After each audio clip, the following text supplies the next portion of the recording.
Markets तो अभी भी हैं जो 6 महीने के अंतराल पे चलेंगे, पर अब एक बहुत ही क्रिटिकल मोड़ है समय का। अगर मैं चार्ट्स का सहारा ले सकूं तो ये निफ्टी की चार्ट बिल्कुल तैयार है रिवर्सल के लिए। सोचना हमें वक्त से पहले पड़ेगा और एक्शन टाइम पे लेना पड़ेगा। पिछले सप्ताह हमारी आपसे बात हुई, अगर 18,300 के नीचे बंद आएगा तो हम बेचेंगे, जो आया नहीं। अब क्या है पिक्चर? अभी भी वही पिक्चर है, 18,300 के नीचे बंद आएगा तो हम बेचेंगे। हमने 4 आना 2 आना 4 आना शॉर्ट रखी थी, जो हमने कल थकावट से काट ली।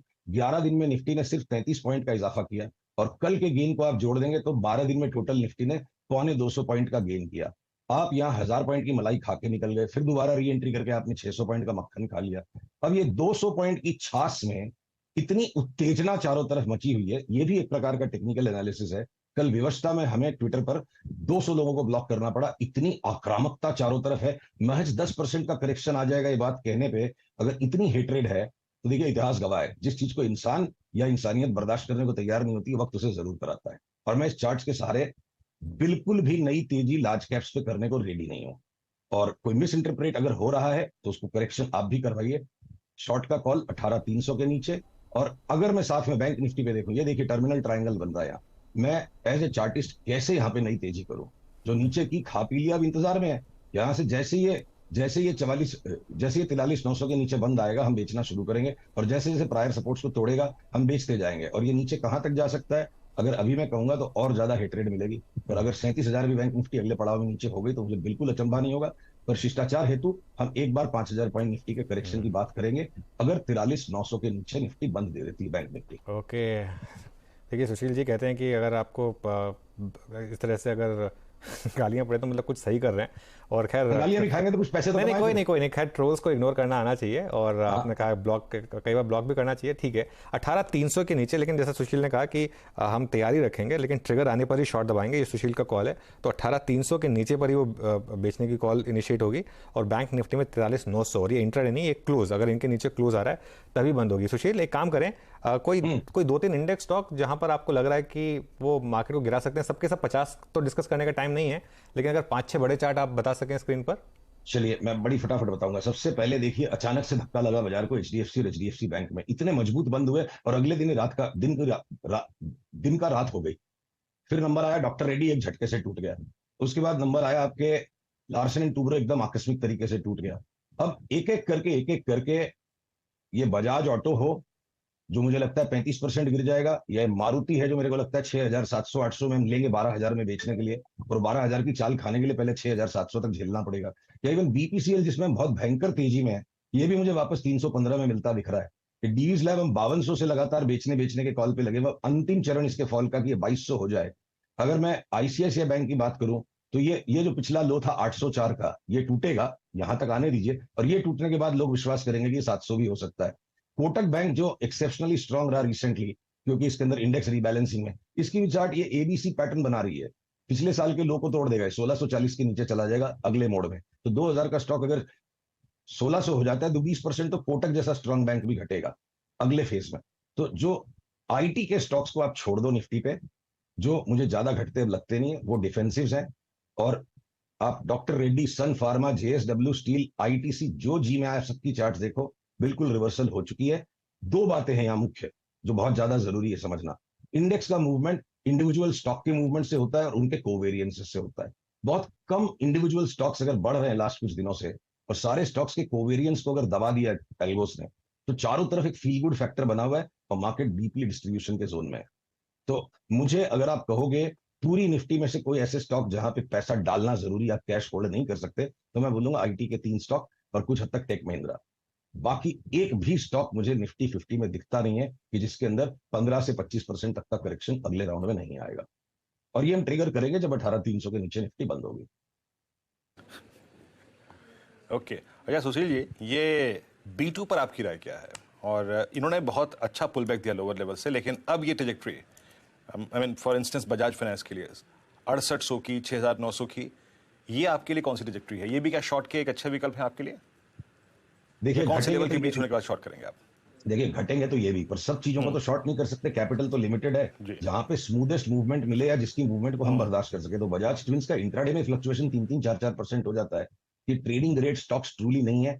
जॉबिंग कर लो या तो इनमें या इनमें इन्वेस्टमेंट कर लो। स्विंग ट्रेडिंग करने के लिए बहुत ज्यादा स्किल चाहिए, पर फिर भी मेरे को लगता है जिस दिन भी ये 4 दिन के बंद 4 डे आरओसी नेगेटिव आएगा, स्टॉक्स भी सेल हो जाएंगे। पर इतने बाकी के स्टॉक्स में अगर हमें बहुत ज्यादा बड़ा क्लियर विजन मिल रहा है 25 से 35% तक का घटने का, लार्ज बैंक्स में, ऑटोज में, इवन एलएनटी मेरे को लगता है 1500 हो जाएगा तो कोई बड़ी बात नहीं है। तो फिर बजाज फाइनेंस और बजाज फिनसर्व को बेचना ही जरूरी नहीं है, पर ये लेने के स्टॉक्स नहीं है यहाँ पे। ये सब एक्सट्रीमली ओवरबॉट है, वेटिंग फॉर रिवर्सल। ओके अच्छा सुशील जी, कुछ कॉन्ट्रा कॉल्स जो आपने लोअर लेवल्स पे ली थी, जिसका वाकई हम काफी सम्मान करते हैं, उसमें एक बायोकॉन था, बीएससी था। मैं बायोकॉन से जोड़ता हुआ एक सवाल पूछना चाहूंगा। बायोकॉन में आपने वो कॉल बहुत अच्छे वाजिब वक्त पे ली थी, वहां से अच्छा पैसा बना भी। पूरे फार्मा में पुल बैक आया। लुपिन को देखिए, ग्लेनमार्क को देखिए, बायोकॉन को देखिए, सिंजन ऑल टाइम हाई पे चला गया। राइट, फार्मा में क्या कर सारे हमारे भाई थे। क्या आपको अट्रैक्टिव लग रहा है इस वक्त? देखिए, दो चीजें हैं। ये बायोकॉन की चार्ट को आप सामने देखिए। कोई सट्टा करके बैठा है, ट्रेडिंग कर रहा है, लिवरेज है, तो उसको इस लाल लकीर पे और रिस्पेक्ट करना पड़ेगा। जैसे ही टूटेगी आपको टेक प्रॉफिट करना पड़ेगा। और अगर कोई इन्वेस्टर है जो 220 तक के डिप को बर्दाश्त कर सकता है, जिसके पास वो स्किल नहीं है कि 10-10% की ट्रेडिंग करे, तो उसको बिल्कुल छेड़छाड़ नहीं करनी चाहिए। मुझे लगता है इस नीली रेखा के नीचे जाए बिना, यानी 215 के नीचे जाए बिना, अगले साल भर में बायोकॉन अगर मेरे को 500 रुपए का भाव लगता है, तो मैं तो उसको ट्रेडिंग की सलाह दूंगा। नहीं, डिलीवरी का सौदा है। तो जिन्हें ट्रेडिंग करने की विवशता है, जिनकी मजबूरी है, ट्रेडिंग ही करना पड़ेगा, कॉल पुट खेलना ही पड़ेगा। लाल लाइन टूटे, टेक प्रॉफिट करके निकल जाओ।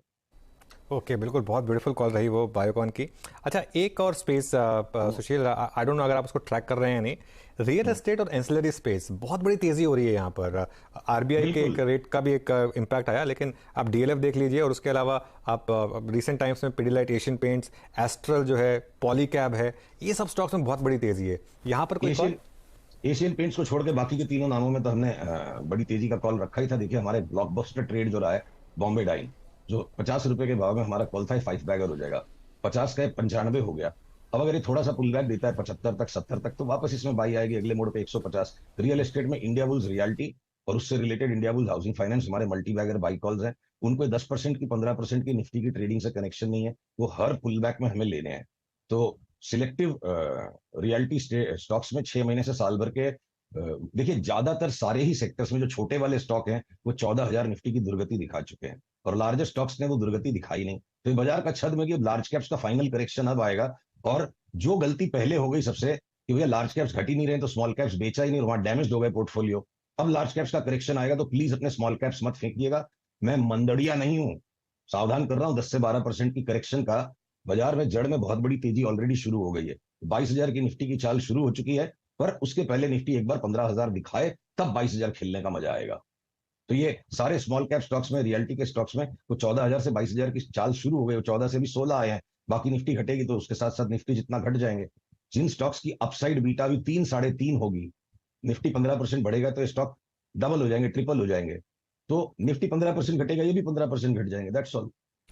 बिल्कुल, खैर 10% कोई बहुत मंदी नहीं होती। वो तो आजकल लोगों का टाइम ऐसा आ गया कि 2% मुंह पे लोगों को डर लगने लगता है। तो 10% की तो गिरावट हमने 2003 से 7 के मार्केट में 4 बार देखी थी, अब 20% तक भी देखी थी। अच्छा सुशील, एक स्टॉक स्पेसिफिक व्यू अगर मैं आपसे लूँ इंडियन होटल्स पर, शानदार मोमेंटम यहाँ पर, ये यहाँ पर कोई चार्टिकली व्यू अगर आप चार्ट दिखा सकें और देखिए, बता इंडियन सकें। होटल्स काफी नीचे के लेवल पे हमारा बाई था।